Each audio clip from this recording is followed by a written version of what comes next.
Ce petit chemin, mais c'était un chemin de terre autrefois. Des cailloux, il n'y avait que des cailloux. Que des cailloux. Germain Grégoire marche sur les traces de son passé, celui d'une enfance volée, au détour de ce chemin du quartier Redoute, à Fort-de-France.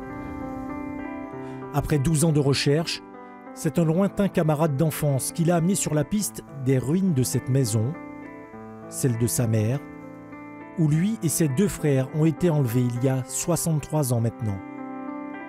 Il avait 8 ans. La vérité démarre et le mensonge part d'ici. Nous sommes sur les lieux où nous avons disparu en 1956, le 24 février 1956. C'est la première fois que vous revenez là? C'est la première fois, ça fait depuis 2007 que je recherche cet endroit. Le 24 février 1956, nous sommes assis tous là, à table. Nous sommes à table, nous mangeons. Qu'est-ce qui s'est passé? Je ne puis dire à personne ce qui s'est passé. Là, c'est le trou noir. C'est le trou noir. On se réveille dans un champ, complètement drogués, les trois garçons. Où sont nos sœurs? On ne sait pas. Les trois garçons. Deux inconnus amènent alors les trois frères au port de Fort-de-France pour rejoindre le paquebot Colombie. La passerelle est remontée, et il largue les amarres, et puis nous voyons arriver notre mère. Elle arrive, elle hurle, « On vole mes enfants, on me vole mes enfants !» C'est la dernière image que je verrai de la Martinique. « On me vole mes enfants !»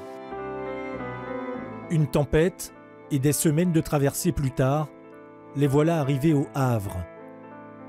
C'est d'abord le froid terrible qui les accueille. Puis une tante, Rachel Carassus, qui aurait tramé cette sinistre opération.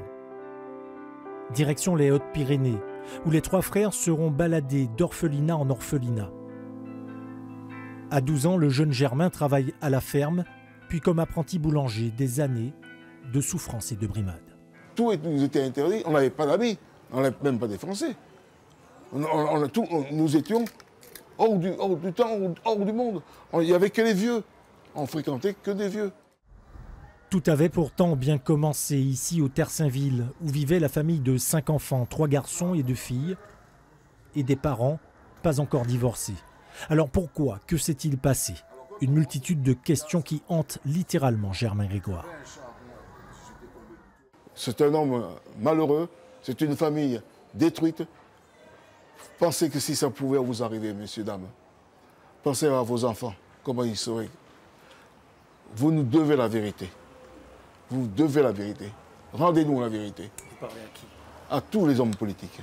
Tous, sans exception. Tous. Tous.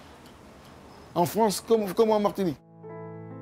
Après un livre, des centaines de documents d'archives accumulés, et malgré le décès de nombreux protagonistes, Germain Grégoire ne connaît toujours pas le repos. À 72 ans, il veut la vérité, comme une promesse à la mémoire de sa mère.